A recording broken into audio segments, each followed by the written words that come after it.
सब भुलाकर आज रात सिर्फ मजे करना है, तो तैयार है सब? शायद वो आपको तंग कर रहा था। बहुत ज्यादा। कुछ लोग वाकई बहुत ज्यादा बदतमीज होते हैं। अफसोस के साथ कहना पड़ रहा है कि ऐसा ही है। डांस करना चाहोगी मेरे साथ? डांस? बिल्कुल, अगर ये तुम्हारा फेवरेट गाना है तो।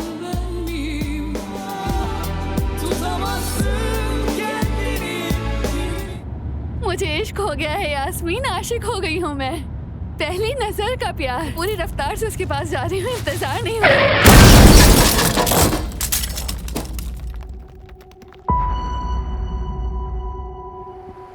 भाई, आप आ गए।